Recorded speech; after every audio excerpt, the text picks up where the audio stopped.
Welcome back aboard to our language train, and as usual, I'm your captain.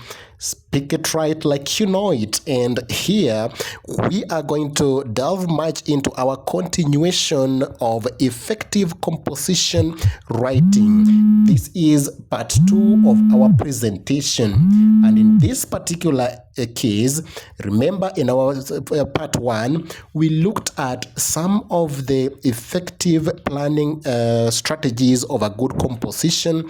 We looked at selection of the theme. We looked at a lot of things to do with the actual writing and the good handwriting technique, the introduction of the composition. We also looked at paragraphs and how you should be able to work on your paragraphs. And we stopped at a point when we were looking at creating a mood, how to create a mood during composition writing. Remember, a mood is very important because it is going to give a feeling to the examiner.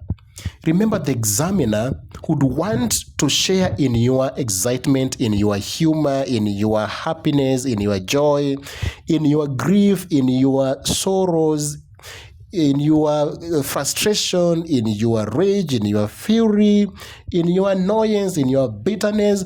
All that mood, we would want to see it when it is expressed. We would want not only to see it, but to feel it with you. It is important to note that you need a good command of vocabulary and knowledge of relevant expressions, hyperboles or the exaggerations, the metaphors, twin words, similes, phrasal verbs, proverbs, etc., in order to bring out ideal mood of your composition writing. Having that in mind, I want to now take you to some of the common descriptive situations that you must be able to look at when you are creating the mood or tone of your composition. In most cases, you will be looking at people, the characters that you have in your story. How are you going to describe them? Remember, mood involves a lot of descriptions. We'd want to see you describe people in your story: poor, rich, ugly, beautiful, handsome, troublesome, a nuisance, tolerant, faithful, etc., etc. How about events? Events in your story or the ceremonies. How do you describe them? Wedding ceremonies, prize-giving ceremonies, things to do with the sports. How do you describe situations? How about accident, road accident, air accident, water accident, fire outbreaks, describing situations, and also places. How do you describe places? Town setup, village setup. How about a war? When people are in a war, there's a lot of fighting here and there.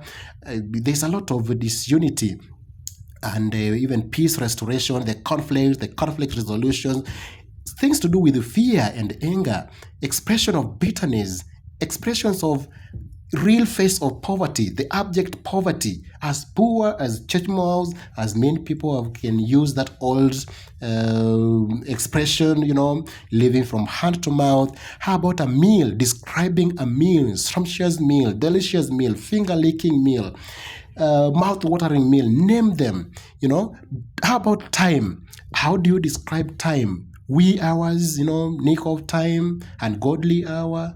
How do you which words or phrases can you use to describe the shortest time possible? Like, for instance, in a blink, in a snap of a finger, in a thrush, in a flash of light, in a switch of light, before I could say, some people would say Jack, before I could say Jack Robinson, or, Jack and Jim, or abracadabra, such kind of things. And how about a robbery scene? How do you describe a robbery scene?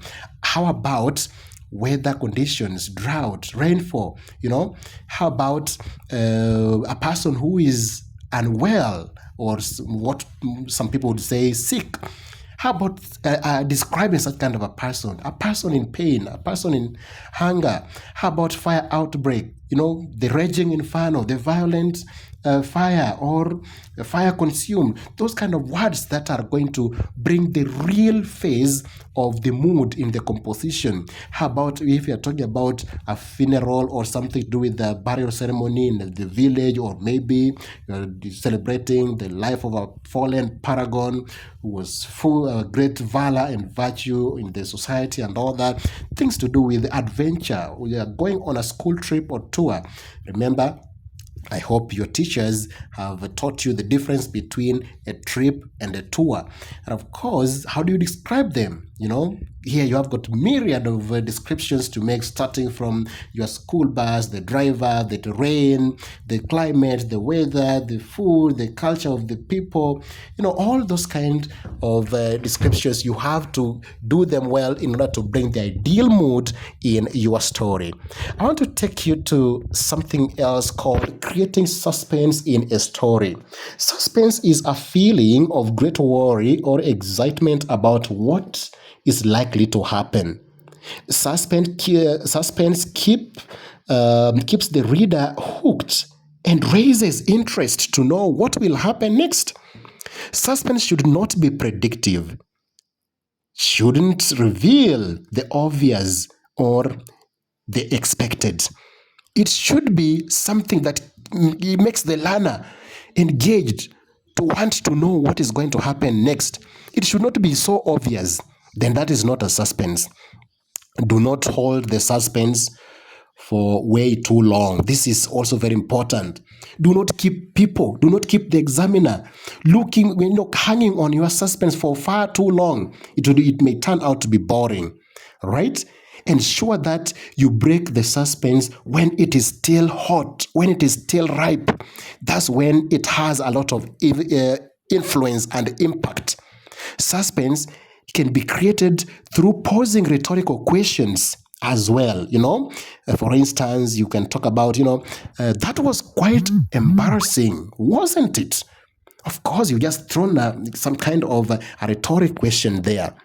Let me take you now to what I call dramatical plotting, or creating drama in your story. Drama makes the story exciting and thus keeping the reader hooked and curious. This is where you bring in new twists and turns of events as they unfold. But remember, when you bring those twists and turns, do not digress from the main theme that you had selected. Things may begin to fall apart at this particular time when you are creating drama, when you are creating a scene, when you are creating a conflict. There is a conflict somewhere in between. And remember, whenever you create a conflict in a story, do not fail to solve or to resolve that conflict. It may also be a point of climax in the story, But then, with all that in mind, do not digress from the main theme that you are writing about. I also want to talk about what examiners look for in a written composition during marking. What are they looking at? Yeah? The examiners, what are they looking at? Number one is on relevance. Whether the learner clearly understood the rubrics as provided, or the title as given, or even if it was the ending of a story. Did the learner pretty well understood the given rubrics? The examiners can tell whether a learner is relevant from the very first paragraph. You must ensure that relevance you must note that relevance will give the assurance to the examiner that the learner should be able to understand that the moment you are relevant from the word go, there's assurance that there's something quality here. Relevance is achieved through a careful reading and analysis of the given rubrics. This should be done by reading every word distinctly. Number two is originality. The examiners look at the originality of what you are writing, whether the learner has written own original, genuine, and personally created story, right? The learner should avoid retelling a story they have read or heard, but they should be able to borrow. They can borrow some information, some ideas, some vocabulary, some expressions, figurative expressions from the stories that they have read, but not to try or attempt to retell the same story the way it is. This way you get vindicated from plagiarism that I told you. Plagiarism is the act of copying someone's personal ideas or words or work, and you pretend that they are your own. You shouldn't do that. Then you should also be able to ignore that writing an original story means that you create a story that has never been read, has never been heard by anyone. Whoever reads it must be convinced that he or she has never come across such an interesting story. It involves using your own words, ideas, creativity, power, all right, to come up with an interesting and convincing story. Number 3, the examiners also look at the correctness of the use of tenses and sentence structures or varieties of sentence structures. Learners should be able to use correct tenses and correct sentence structures. Correct use of tenses shows that a learner has a strong command of English language in both spoken and written English. Correct tenses and sentence structures are achieved through regular speaking of English language, developing story reading culture, and regular exercises in written compositions. Most of the narratives are written in past tense. However, speech is written in most cases in simple present tense. So it is important to take note of the tenses, how they change from one scenario to another. Then, number 4, the examiners also look at the flow of the story. Whether the words and ideas in a story are carefully developed and linked together in a logical manner without distorting the main ideas. A flow of a story can be done by ensuring that the paragraphs relate well seamlessly. The idea must be logically arranged. The ideas must be logically arranged to bring out reality and orderliness. The flow can also be achieved by sticking to the subject matter and thus avoiding too many stories within one story. Avoid unnecessary digressions. Do not digress or fail lest you fail to stick to the main theme of what you are writing about. In order to achieve a good flow of a story, a learner is expected to have a clear picture of what he or she wants to write about at the beginning or at the planning stage. It's like knowing your destination, like I said, before you get there. A composition without flow is confusing, boring, and discouraging. Ensure that your ideas are logically arranged from one paragraph to another without confusing the examiner. I also would want to let you know that the examiners are also very keen on the use of punctuation marks.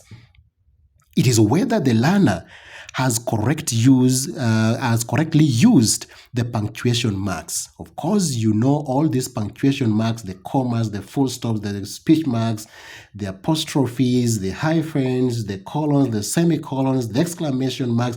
How well can you use them, or how well has a learner used them in a composition writing, right? A learner is free to use all the punctuation marks provided they understand their meaning and their applicability. Correct use of or correct application of punctuation marks show a strong command of English language mastery.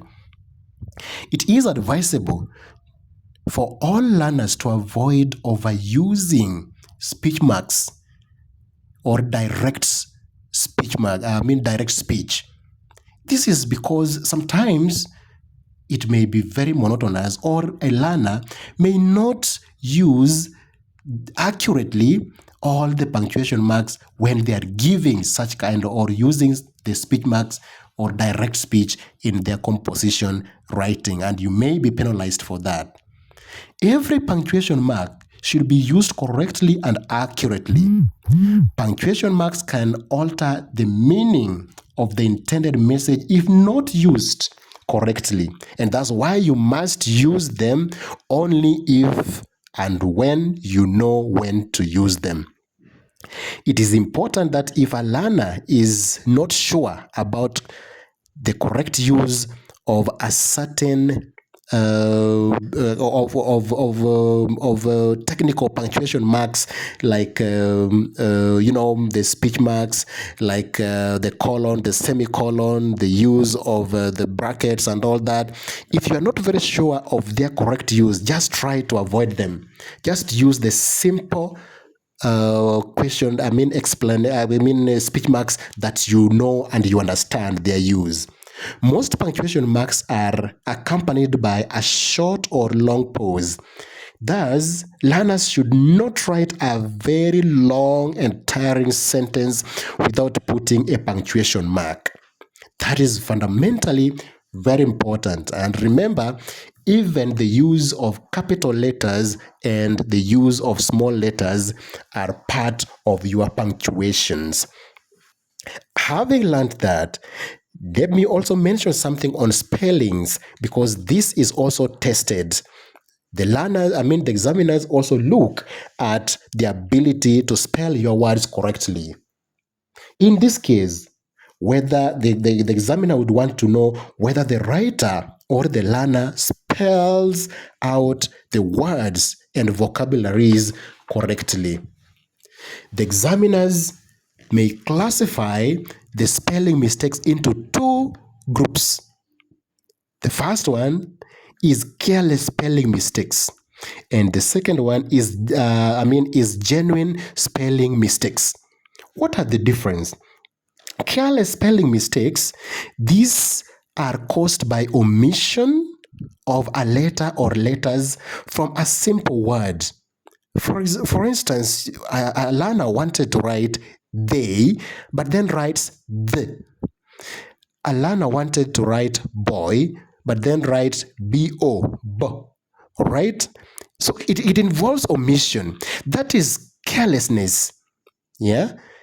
Such mistakes are considered careless because they ought not to be there. Such mistakes are the reason why a learner is highly advised to go through the work before handing it in for marking. Careless mistakes can be made by anyone in the process of speed writing, but can be identified and corrected during the proofreading stage. And that's why you are highly advised to proofread your composition before handing it in. The second mistake category, which I call genuine spelling mistakes. These are types of spelling errors originating from failing or inability to spell a complex word or vocabulary correctly. It is obvious that some vocabularies may not be easy to spell out correctly. Words like anxiety, eerie, sigh, triumphant, ululations, peculiar, astonish, embarrassment, occasionally, occurrence, splendor, interrupt, emaciated, palatial, silhouette, exaggerate, circumstances, and very many others. Some of these words can be hard to spell, and the examiner understands that these are words that are not easy to spell. Now, words which are not commonly used by the learner are largely expected to be misspelled. It is important, therefore, to use these words and to practice using them repeatedly and occasionally. Correct use of correctly spelled vocabularies gives a composition a fine touch. Remember, as the adage goes, fine feathers make fine birds. It is advisable that a learner should avoid using any vocabularies that they are not sure of their spelling or correct use. A learner should regulate excessive use of complex vocabularies in a composition. A good composition should be written in simple, understandable language, or words or phrases or vocabularies and expressions. This is very important, and I want to stress on this. It is not in the use of bombastic vocabularies or big complex vocabularies and expressions that make your composition an effective composition. In actual fact, a good composition should be written in simple language that everyone can understand. You shouldn't bombast your composition with very big vocabularies. It is not a contest of who knows a lot of vocabulary.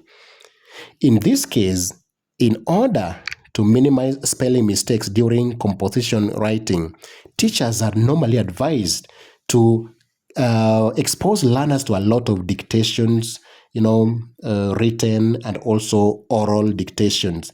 Learners also need to enjoy reading storybooks, even just for fun, for entertainment. All right? A learner who commits category 1 of these mistakes, remember we're talking about careless mistakes, is highly likely to be punished more than the one who commits the category 2 errors, because that is an act of carelessness. And then the next section that I want us to look at is the parts of speech. The examiners also look at the appropriate use of the parts of speech in your sentence. Does the learner know how to use the parts of speech correctly in their creativity? In this case, you must be able to know how to use the nouns, the pronouns, the verbs, the adverbs, the adjectives, the prepositions, the conjunctions, interjections, and you must be able to apply them correctly in your writing. A learner must have good knowledge of parts of speech in order to use these. Teachers are strongly advised to teach all the parts of speech effectively and efficiently. Now, I'm not going to details into the parts of speech, but I want to now look at what I call other areas that examiners normally take interest in. What are these areas that examiners also look at? This is one, the length of your composition. The shortest recommended length of a composition should be 1 page. But it is important for you to write at least 1.5 pages. A very fast runner and a writer and a good student should endeavor to write at least 2 pages. This is very important. Nevertheless, do not limit yourself to 2 pages, that you must only write 2 pages. A composition paper has got 3 pages. No one will be penalized for writing up to the 3rd page. It is your paper. It is given to you because you are able to write and finish, to complete the entire pages.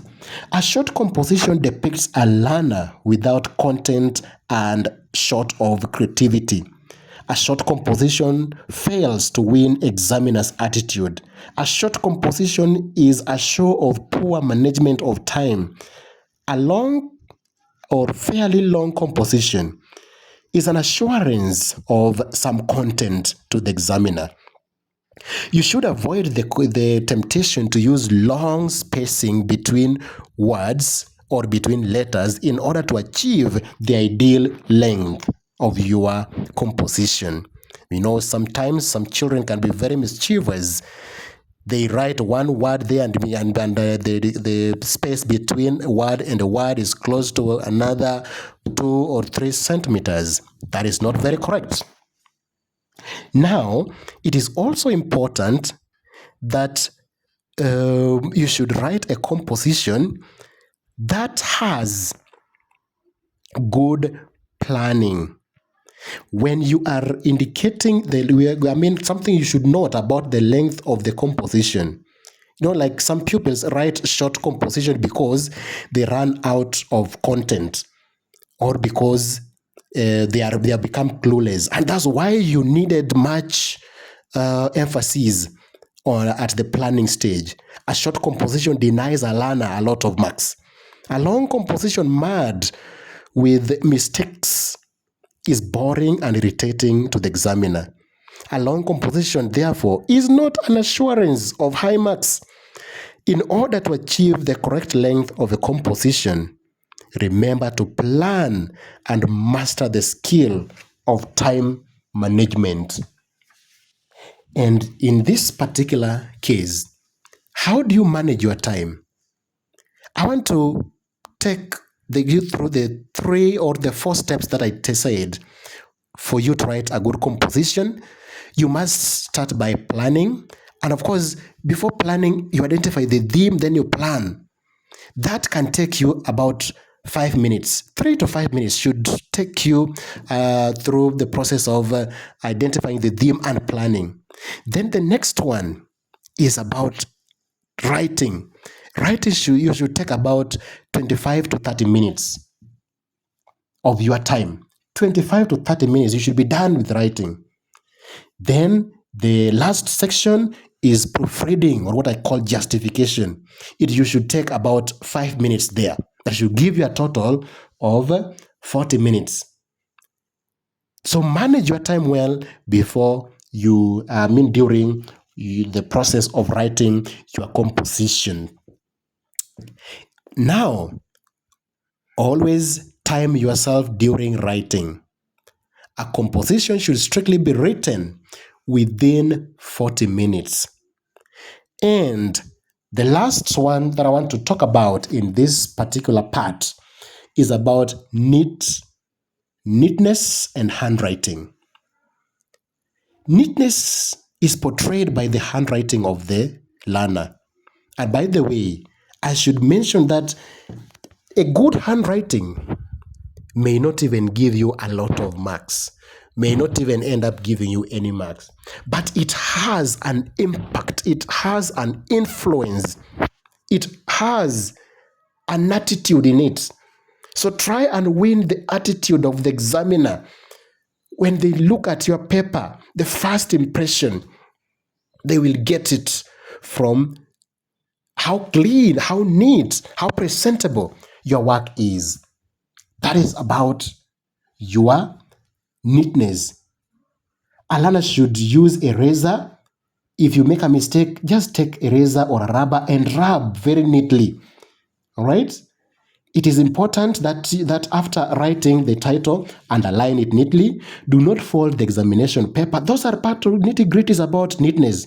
All writing should be done in the lines provided. Do not do what I call, test writing, where you try to test a certain word away from what you have been provided, away from the spaces provided. Have a sharp pencil. The paper that you are using is very sensitive to that. Ensure that you take good care of it. Now, up to that point, I want to end my presentation here, and I want to invite you to subscribe to my channel as I take you through the final stage of composition writing, which I'm going to take you through types of languages to be used when you're writing your composition, and how to spice up your composition during writing. Thank you for watching, and let's meet in our next and final edition of Effective Composition Writing.